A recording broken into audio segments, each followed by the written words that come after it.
आगे बढ़ते एक बड़ी खबर के साथ। बड़ी खबर यूपी के हापुड़ से है, जहां पर रामा मेडिकल कॉलेज और अस्पताल में कल भारी बवाल हो गया।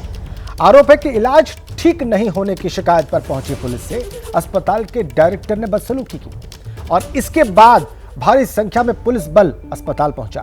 और आरोप साथ में यह भी है कि अस्पताल के डायरेक्टर ने किसी को फोन लगाया और उसके बाद न सिर्फ अस्पताल से पुलिस बल को लौटना पड़ा, एसपी और एएसपी का भी रातों रात ट्रांसफर हो गया। बड़ी खबर हापुड़ से। यह बड़ी खबर, हापुड़ के एसपी अभिषेक वर्मा हटाए गए। फोन लगाए जाने के बाद अस्पताल के डायरेक्टर के द्वारा यह कहा जा रहा है एसपी और एएसपी का रातों रात ट्रांसफर हो गया। डायरेक्टर ने किसी को फोन लगाया, उसके बाद यह ट्रांसफर हुए रातों रात। पुलिस बल अस्पताल में पहुंचा, उसको भी वहां से हटना पड़ा।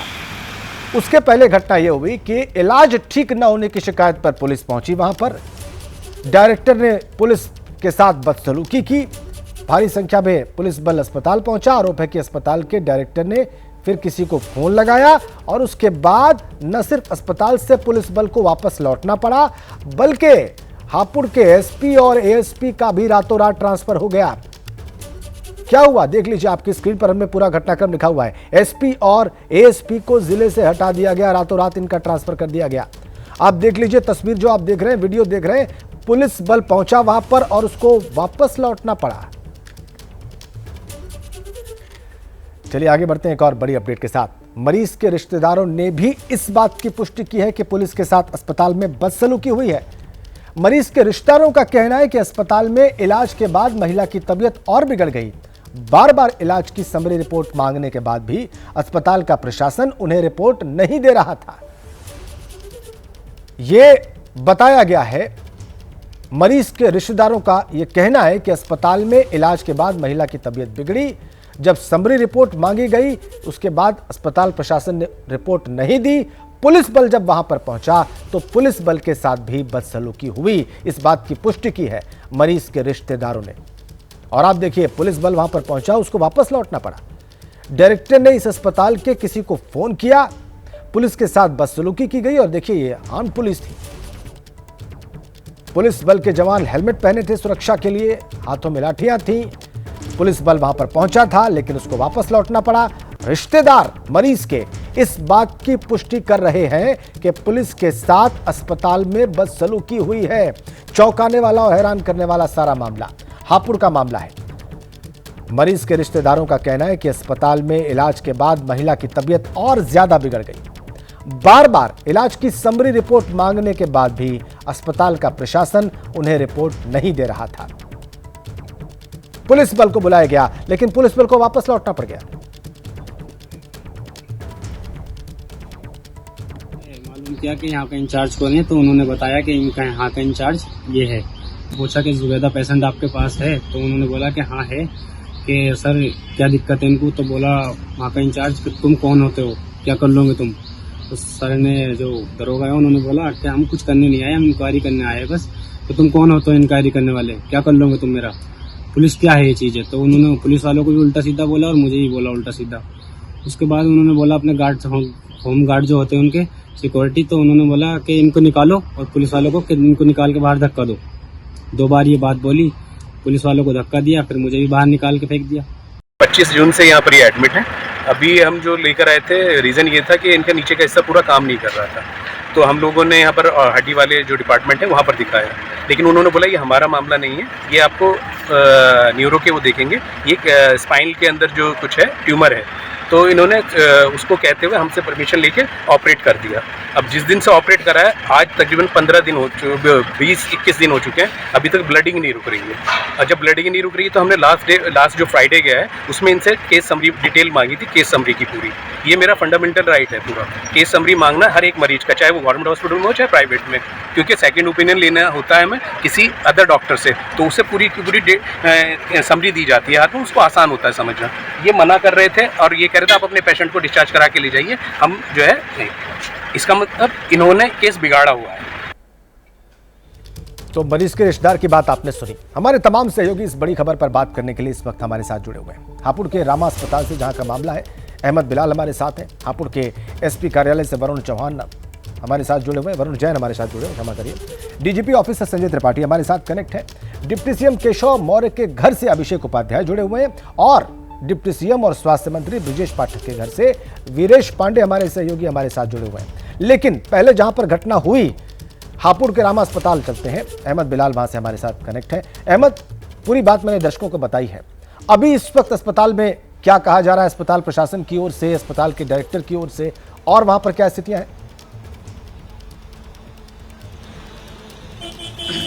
बिल्कुल राजेंद्र, देखिए जो अभी तक की सबसे बड़ी डेवलपमेंट जो है वो इस पूरे मामले में है, एक तो एएसपी और एसपी को जो है वो ट्रांसफर कर दिया गया है, लेकिन अस्पताल प्रबंधन की तरफ से जो मेडिकल सुपरिटेंडेंट थे, जो major retired general Ahluwalia, CS Ahluwalia, जिनसे पुलिस कर्मियों की गर्मा गर्म बहस हुई थी, वो उस मेडिकल सुपरिटेंडेंट ने अपना इस्तीफा जो है वो टेंडर कर दिया है, अपना रेजिग्नेशन जो है वो दे दिया है और अब वो इस अस्पताल से में अपनी सेवाएं जो है वो नहीं दे रहे हैं। कल दोपहर 12 बजे के करीब जो है वो जो पुराने वाले जो एमएस थे, मेडिकल सुपरिटेंडेंट थे, उन्होंने अपना इस्तीफा जो है वो सौंप दिया है। एबीपी न्यूज ने एक्सक्लूसिव बातचीत जो की है, जो अभी के करंट जो मेडिकल सुपरिटेंडेंट है, हमने उनसे ही बातचीत की और उनका ये कहना है कि देखिए किस तरीके से आनन फानन में ये पूरी जो घटनाक्रम हुआ और उसके बाद जो है अस्पताल प्रबंधन की तरफ से फैसले लिए जा रहे हैं कि उन्हें सुबह 9 बजे जो है वो बताया गया फोन पर कि आप जो है वो अब नए इस रामा अस्पताल के नए मेडिकल सुपरिटेंडेंट जो है वो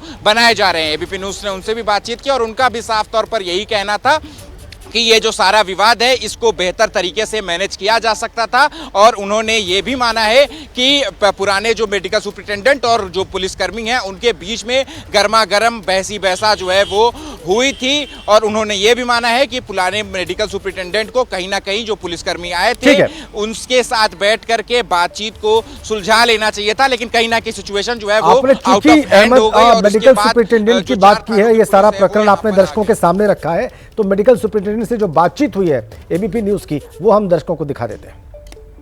दिल्ली से सटे हापुड़ में रामा मेडिकल कॉलेज के मेडिकल सुपरिटेंडेंट जो कि आज ही नियुक्त हुए हैं, डॉक्टर अनुपम हमारे साथ बात करने के लिए मौजूद हैं। डॉक्टर साहब, सबसे पहले तो बहुत बहुत बधाई कि आज ही आपकी नियुक्ति हुई है मेडिकल सुपरिटेंडेंट के तौर पे। डॉक्टर साहब, सबसे पहले तो सवाल यही हो कि जो मंगलवार को आपके अस्पताल में घटना हुई, हालांकि उस वक्त आप मेडिकल सुपरिटेंडेंट नहीं थे, लेकिन क्या जानकारी है आपको, किस तरीके से ये पूरा विवाद जो है वो शक्ल में आया? मैं आपको पूरी बैकग्राउंड बताऊं। पेशेंट 27 तारीख को हमारे पास एडमिट हुआ था ऑर्थोपेडिक्स के अंडर, ठीक है। उसके बाद उनका जब जांच हुई तो पता चला कि स्पाइन में ट्यूमर है। पेशेंट 4 महीने से बेड से उठ नहीं सकता, पैर चलते नहीं थे, तो उसकी स्पाइन में एक ट्यूमर था जिस वजह से उसकी जो सारी नसें थी उसमें प्रेशर पड़ रहा था। तो जब 27 तारीख को न्यूरोसर्जन ने देखा उनको, तो उन्होंने बताया कि आपकी सर्जरी होनी है। तो 1 तारीख को उनकी सर्जरी हुई। 1 तारीख को उसकी सर्जरी हुई, पेशेंट को वार्ड भेज दिया गया, सॉरी आईसीयू में रखा गया। 2-3 दिन इनकी ब्लीडिंग चलती रही। उस वजह से इनका हीमोग्लोबिन गिर गया। उस टाइम इनको बताया गया कि आपको ब्लड अरेंज करना है, बट ये ब्लड नहीं अरेंज कर पाए। फिर भी हॉस्पिटल ने अपनी तरफ से 2 बॉटल ब्लड दिया है और 4 बॉटल फ्रेश फ्रोजन प्लाज्मा इनको ट्रांसफ्यूज करा है। फ्रेश फ्रोजन प्लाज्मा इसलिए ट्रांसफ्यूज करते हैं ताकि ब्लड क्लॉट हो सके। तो ये हॉस्पिटल ने अपनी तरफ से पूरा दिया है। फिर इनको समझाया गया था कि हमें री एक्सप्लोर करना है वो एरिया कि ब्लीडिंग क्यों हो रही है, देखने को कि ब्लीडिंग किस वजह से हो रही है। इन्होंने परमिशन नहीं दी और उसके बाद इनको फिर समझाया गया कि आप बेटर यही रहेगा। प्लस इनकी प्रॉब्लम ये थी, इनकी कोई नस नहीं मिल रही थी, इस वजह से हम कोई फ्लूइड आईवी देना बहुत मुश्किल था। पेशेंट को सेंट्रल लाइन डालनी थी और पेशेंट ने मना कर दिया। ऐसे में क्या डॉक्टर साहब आपको ये लगता है कि अगर कोई केस जो है वो इतना कॉम्प्लिकेटेड है, तो जो मरीज आपके पास आ रहा है या इन जनरल कोई भी मरीज हो, तो उसके पास सेकंड ओपिनियन लेने का, किसी दूसरे डॉक्टर से ओपिनियन लेने का अधिकार होता है कि नहीं होता? उसके पास अधिकार होता है, वो तो पेशेंट पे डिपेंड करता है ना, वो अधिकार वो लेना चाहता है सेकंड ओपिनियन के नहीं। सबसे पहले तो उनको ऑर्थोपेडिक सर्जन ने देखा, वो भी स्पाइन करते हैं, उन्होंने एडवाइस करा कि सर्जरी होनी है। उसके बाद उन्होंने न्यूरो सर्जन को रेफर करा, न्यूरो सर्जन ने देखा है। तो हॉस्पिटल के ही 2 भागों में देखा है, ठीक है। आपने ही अपने मुंह से कहा भी ये बात कि हर पेशेंट को ये अधिकार होता है और तीमारदार को कि वो सेकेंड ओपिनियन ले सके। पीड़ित पक्ष का तो यही कहना है ना कि हम सेकंड ओपिनियन लेने के लिए हमें केस समरी चाहिए थी, लेकिन वो केस समरी अस्पताल की ओर से नहीं दी जा रही। वो नहीं, ये सर्जरी के बाद में इनको बताया गया कि इनको हायर सेंटर लेकर जाना है क्योंकि ब्लीडिंग रुक नहीं रही इनकी। ठीक है, आपने मेडिकल सुपरिटेंडेंट जो नए अपॉइंट हुए उनकी बात सुन ली है। हापुड़ के एसपी ऑफिस चलते हैं। वरुण जैन वहां से हमारे साथ जुड़े हुए हैं। वरुण, रातों रात एसपी और एएसपी का वहां से ट्रांसफर कर दिया गया, तो वहां कार्यालय पर क्या चर्चा है? क्या नए एसपी ने ज्वाइन कर लिया है वहां पर?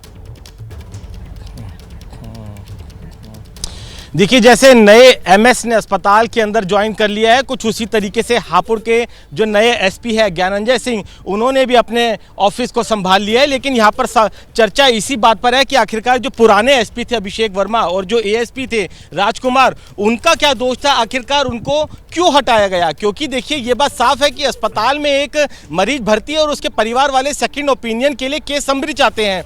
केस समरी नहीं मिल रही थी तो पुलिस कंट्रोल रूम पर कॉल हुआ। अगर पुलिस को कंट्रोल रूम पर कोई कॉल मिलेगी तो जो आसपास जो चर्चा है वो यही बात कह रहे हैं कि पुलिस को उस मौके पर पहुंचना पड़ेगा और अपनी तफ्तीश को आगे बढ़ाना पड़ेगा। पुलिस वहां पर पहुंची, उनके साथ मिसहैंडलिंग हुई, बदतमीजी हुई और उसके बाद आला अधिकारी पहुंचे। अगर आला अधिकारी पहुंचे तो ऐसा क्या वहां पर घटनाक्रम हुआ कि रातों रात मेरठ में बैठे आला अधिकारियों को एसपी और एएसपी जैसे रैंक पर बैठे अधिकारियों को हटाना पड़ा? कहीं ना कहीं एक मनोबल जो है वो विभाग का इसमें गिरता हुआ नजर आ रहा है। जांच जरूर होनी चाहिए कि पूरा घटनाक्रम क्या था, ऐसे क्या हालात बने कि एसपी और एएसपी को हटाना पड़ा। तो फिलहाल अभी जब हमने नए एसपी से भी बात करने की कोशिश की तो जवाब यही मिला कि डीएम के साथ मीटिंग में है, लेकिन कहीं ना कहीं मनोबल जो है वो जरूर गिरा है। मनोबल वाली बात है, बेशक है, और ये सारा घटनाक्रम अपने आप में कई सारे सवाल पैदा कर रहा है। डीजीपी दफ्तर चलते हैं। संजय त्रिपाठी वहां से हमारे साथ जुड़े हुए हैं। संजय, जो बात वरुण कह रहे हैं वो सबके जहन में है। वहां सबसे बड़ा जो कार्यालय है डीजीपी ऑफिस पुलिस का, वहां पर क्या चर्चा हो रही है इस विषय को लेकर?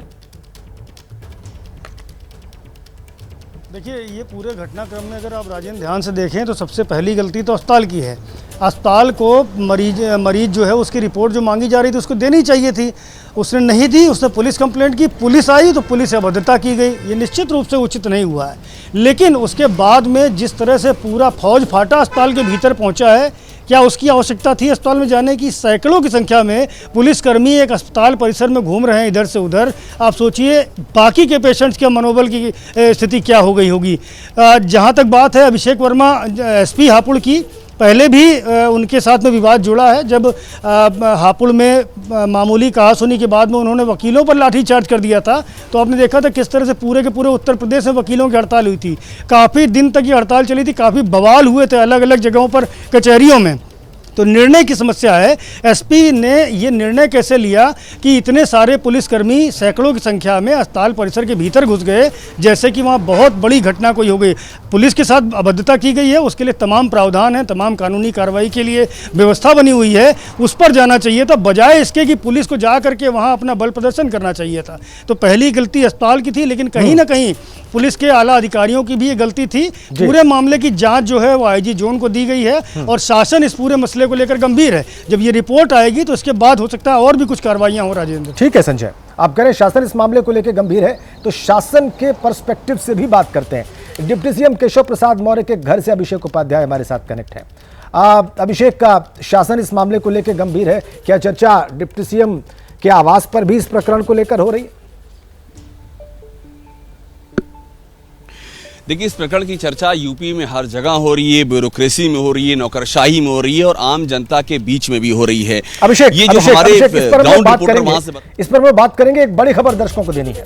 एबीपी न्यूज की खबर का असर हुआ है। अस्पताल पर कार्रवाई करेगी यूपी सरकार। स्वास्थ्य मंत्री ब्रजेश पाठक का बड़ा बयान सामने आया है। मामले की जांच और कार्रवाई होगी, जांच भी होगी और कार्रवाई भी होगी। ब्रजेश पाठक उप मुख्यमंत्री होने के साथ साथ स्वास्थ्य मंत्री हैं और वीरेश पांडे हमारे साथ जुड़े हुए हैं, उनके आवाज से ही हमारे साथ कनेक्ट है। वीरेश, विस्तार से बताएं क्या बयान दिया है उप मुख्यमंत्री महोदय ने, स्वास्थ्य मंत्री महोदय ने? देखिए, जो पाठक जी हैं स्वास्थ्य मंत्री, वो इस वक्त अपने घर पर तो मौजूद नहीं है। सवेरे रायबरेली के रास्ते वो फतेहपुर और फतेहपुर के जरिए वो महोबा जा रहे हैं और ऐसे में उन्होंने टेलीफोनिक वार्ता के जरिए एबीपी न्यूज़ से कहा है कि इस पूरे मामले का हमने संज्ञान लिया है और संज्ञान लिया भी है और कार्रवाई भी करूंगा और इस पूरे मामले की तहकीकात की जा रही है। हमने अपने उच्चाधिकारियों को निर्देशित किया है, अपने प्रमुख सचिव को निर्देशित किया है कि इस पूरे मामले को देखें और खुद इस पूरे मामले को मुझे संज्ञान में लाएं। मैं इस वक्त महोबा जा रहा हूं और हालांकि महोबा जाने से पहले बछरावा के सीएससी का उन्होंने निरीक्षण किया और फतेहपुर के जिला चिकित्सालय का निरीक्षण किया। महोबा पहुंचेंगे और जैसे ही आज शाम लखनऊ पहुंचेंगे, प्रमुख सचिव इस पूरे मामले की रिपोर्ट स्वास्थ्य मंत्री ब्रजेश पाठक को देंगे और इस पूरे मामले में हलचल मची हुई है स्वास्थ्य विभाग में, साथ ही साथ प्रशासन में, और सवाल लगातार खड़े किए जा रहे हैं कि आखिर एक चौकी इंचार्ज को हटाने में डिप्टी सीएम, मंत्री, कैबिनेट मंत्री, विधायक सब एक तरीके से हार जाते हैं। ऐसे में एसपी, एडिशनल एसपी का ट्रांसफर रातों रात हो जाता है। ये तो चमत्कार हो गया, ऐसा तो देखने में इस शासन में देखने को मिलता नहीं है। तो ऐसे में बहुत सारे सवाल हैं शासन प्रशासन को लेकर भी, और स्वास्थ्य विभाग में हलचल मची हुई है क्योंकि डिप्टी सीएम ने, स्वास्थ्य मंत्री ने अपने प्रमुख सचिव को निर्देशित किया है कि शाम तक मुझे इस पूरे मामले की रिपोर्ट चाहिए। एबीपी न्यूज से टेलीफोनिक वार्ता के जरिए ब्रजेश पाठक ने बहुत बड़ी खबर दे रहे हैं इस बात को कहा है। वीरेश, आप बड़ी महत्वपूर्ण खबर दे रहे हैं कि शाम तक स्वास्थ्य मंत्री ने इस मामले पर प्रमुख सचिव स्वास्थ्य रिपोर्ट तलब कर ली है। अब एक बार फिर से डिप्टी सीएम केशव प्रसाद मौर्य के घर चलते हैं। वहां पर अभिषेक उपाध्याय मौजूद हैं और उनसे बात भी हो रही थी। अभिषेक, आप कह रहे थे कि इस मामले की चर्चा पूरे प्रदेश में है, ब्यूरोक्रेसी में है, और वीरेश ये बड़ी खबर भी दे रहे हैं कि कार्रवाई भी अब होने जा रही है, जांच भी होने जा रही है। लेकिन अब इसके अलावा और क्या चीजें हो सकती हैं? देखिए, ये वीरेश जो कह रहे हैं वो एक सच्चाई है, हकीकत है। इस पर स्वास्थ्य विभाग की ओर से बिल्कुल जांच और कार्रवाई होगी। मैं केशव प्रसाद मौर्य घर के बाहर खड़ा हूं, इनकी भी जानकारी में मैटर है। ये मामला इतना तूल पकड़ चुका है और सवाल वही है, देखिए आप ग्राउंड रिपोर्ट हमारी जो वहां से रिपोर्टर बता रहे हैं किस तरह से एक जेन्युइन सी शिकायत थी और जो केस समरी चाहिए होती है उसको लेकर के जो दुर्व्यवहार किया गया पुलिस के साथ में, और उसके बाद वो फोन किसका था, इसकी बड़ी चर्चा है यूपी में। किसका, कौन इतना ताकतवर है जिसके फोन पर रातों रात, और ये फैक्ट जो वीरेश ने बात कही, ये यूपी में चर्चा का विषय बना हुआ है कि एक चौकी इंचार्ज का ट्रांसफर नहीं करा सकते। यहां पर बीजेपी के कार्यकर्ता शिकायत करते हैं कि एक एसओ जो परेशान कर रहा है उसका ट्रांसफर नहीं होता है। तो वो ताकतवर कौन है जिसके फोन पर रातों रात ट्रांसफर हो जाता है अभिषेक वर्मा का, और ज्ञानंजय सिंह जो कि थे गाजियाबाद में, उनको वहां पर ला दिया जाता है। रामा मेडिकल कॉलेज की जो जड़ें हैं वो कानपुर से लेकर के हापुड़ तक फैली हुई हैं। अब ये जांच का विषय है और मुझे लग रहा है जो ब्रजेश पाठक ने जिस जांच की बात की उस जांच का दायरे में ये भी बात आएगी। मेरी भी उनसे बात हुई है और उनका ये कहना है कि जांच का दायरा सब पर होगा, न सिर्फ अभद्रता पर होगा, बल्कि अगर अधिकारों का दुरुपयोग किया है मेडिकल कॉलेज प्रशासन ने तो उस पर भी जांच होगी। किसने फोन किया था और फोन में क्या तथ्य रखे गए और क्या वास्तविक तथ्यों को छुपाया गया, क्या सरकार को मिसलीड किया गया, इस पर भी जांच की जाएगी। और पुलिस महकमे में मैं ऑफ रिकॉर्ड आपको बता रहा हूं जबरदस्त चर्चा है, मनोबल गिरने की चर्चा है कि इस तरह से एक जेन्युइन कंसर्न पर अगर पुलिस जाएगी और आप उसमें एसपी का ट्रांसफर कर देंगे, नए एसपी को लाके रख देंगे बगैर किसी जांच पड़ताल के, तो इससे पुलिस के मनोबल का क्या होता है। और वो जो कि नहीं हो रहा था, जो वीरेश कह रहे हैं कि एक चौकी इंचार्ज का ट्रांसफर नहीं हो पा रहा है और आप एसपी को रातों रात बदल देते हैं, तो इसकी बहुत चर्चा और बहुत सारे सवाल खड़े हो रहे हैं। जांच के बाद तस्वीरें क्लियर होंगी, इसकी उम्मीद की जा रही है। ठीक है अभिषेक, आप लोगों ने बिल्कुल ठीक कहा, सवाल सबके मन में है और इन प्रश्नों के उत्तर का सभी को इंतजार है। आप सभी का बहुत बहुत धन्यवाद। अभिषेक का, वीरेश, संजय और अहमद बिलाल, इसके अलावा वरुण जैन इस खबर पर रिपोर्ट करने के लिए। तो इस खबर पर तमाम अपडेट्स हमारे सहयोगियों ने दी।